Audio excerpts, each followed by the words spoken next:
Hi everyone good morning मु Ramchandra voice news देखुथिबार बहुत बहुत धन्यवाद। चलंतु खबर उपर नजर रखा। वर्तमान जहाँ सूचना मिली बालेश्वर ट्रेन दुर्घटना अनुसंधान कमिटी सदस्य उठाइले गुरुतर प्रश्न लिखिले असहमति नोट। सूचना अनुसार बालेश्वर बाहानगा होता क्रमर ट्रेन दुर्घटना प्राथमिक तदंत रेल मंत्रालय द्वारा 5 जणिया कमिटी गठन कर इस समय ट्रेन दुर्घटना संपर्क में 5 जणिया कमिटी के जड़े सदस्य तदंत रिपोर्ट नहीं असहमत प्रकाश कर तदंत नहीं प्रश्न उठी। जून 2 ट्रेन दुर्घटना पर भारतीय रेलवे द्वारा यह कमिटी गठन कर कमिटी 24 घंटा मध्य रिपोर्ट दाखल करने को कहुई। जून 3 प्राथमिक रिपोर्ट दाखल कर जो सिग्नल विफलता दुर्घटना संभाव्य कारण बोली उल्लेख कर दुर्घटना 188 जन प्राण हर बेले 1100 लोक आहत होती। 5 जणिया कमिटी जड़े सदस्य यह रिपोर्टर असहमति प्रकाश करने सह एक असंतुष्ट नोट दाखल कर जो वरिष्ठ विभाग इंजीनियर AK महांत दस्तखत कर नोट जो कारण यह दुर्घटना घटी तार रेकर्ड गुड़िक लुचाइवाई समग्र प्रक्रिया कर आशंका प्रकाश पाई।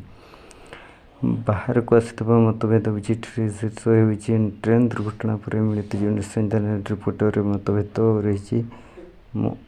महतो यह चिठी कहते जे मु पॉइंट नंबर 4 सहमत नहीं जो दर्शाई जे 17A हूँ एक लूप लाइन तथ्य देखा यह बुझा पड़ू जे पॉइंट 17 साधारण अवस्था था किंतु ट्रेन दुर्घटना पर यह बोध हुए परिवर्तन कर रेल दुर्घटना हो लेवल क्रॉसिंग गेट नंबर 94 होती जहाँ 17A पूर्व आसे।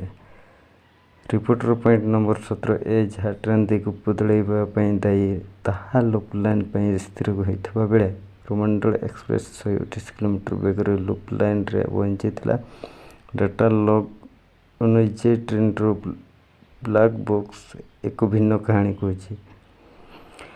महतो अनुसार यह परिवर्तन साधारण दिग था अर्थात ट्रेन सीधा जावाक थिला। ट्रेन दुर्घटना पर पॉइंट नंबर 17 परिवर्तन होता पारे बोले महतो दाबी कहते।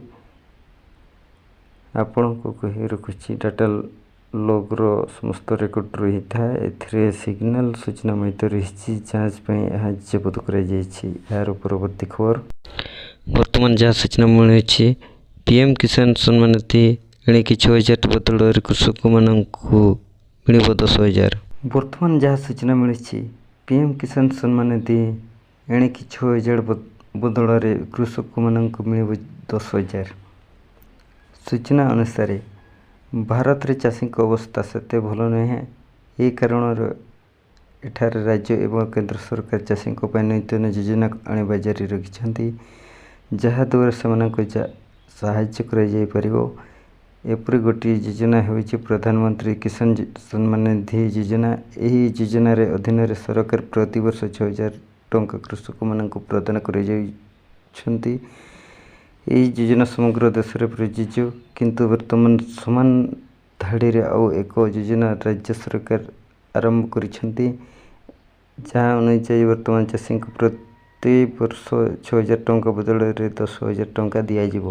यह नूतन योजना कौन मध्य प्रदेश सरकार यह नूतन योजना आरंभ करी यार नाम किसान कल्याण योजना करिसेंती। यही योजना अनुसार राज्य सरकार कृषक मानक सेमानकर कल्याण पाए प्रति वर्ष 6 वर्ष बदल 10,000 टंका देव किंतु यह सहित चाषी को 4,000 टंका दिज्व।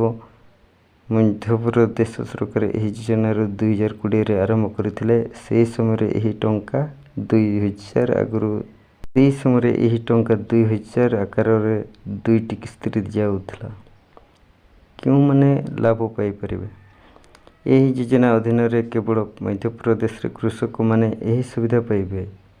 सबुठार बड़ कथा हो मध्य प्रदेश रे समस्त कृषक ये योजना अधीन लाभ पाइबे नहीं केवल से कृषक मैंने लाभ पाइबे जो मैंने प्रधानमंत्री किसान सम्मान निधि योजना अधीन पंजीकृत होइछि।